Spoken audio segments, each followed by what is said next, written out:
挥别平地，往埔里的山林里探索。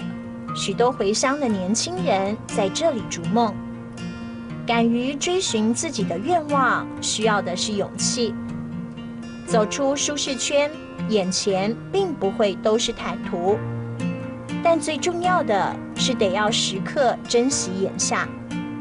像是这一位回乡经营民宿的主人，就让我感受到无限热情。嘿，你好。你好，我是今晚投宿在这里的欢迎欢迎。你在聊什么噶？我在做饼干啊。真的聊冰冻等音箱哎。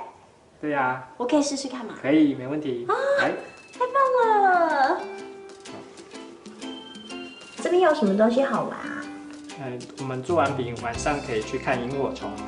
哇，凤娘葱，该走得赢吗？好。可以耶！我多做几个给你吃哈。一杯好茶和眼前这一片深深浅浅的静谧，融成一幅让人清新的画面。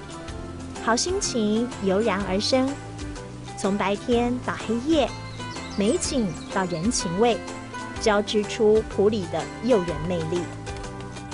我刚刚这样走过来，好像走星光大道，好嗨哦！这里就是我们赏萤的秘境，多美啊！看到好多蜂鸟钟，看那边慢慢的跟小灯笼一样，开始慢慢的出来。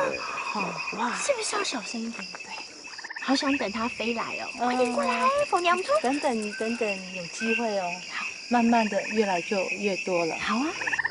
一起来迎接这场萤火虫大戏，娘嘛娘改蜂娘葱。眼前的景象就像是银河落入凡间，闪闪点点，如梦似幻。心里默默哼唱起那首萤火虫之歌。明灭之间，属于童年的印记似乎也鲜活了起来。这样子看完之后，让我想到一首童谣啊，叫做《蜂娘葱，几几葱》。用麦数下吊灯笼，有多久没有这样的感动？不需要多气派的出场，不必要多华丽的装饰，只要带着安静的心情，娘嘛娘改蜂娘葱，也能够让你的心悸动不已，烙印最磅礴的震撼。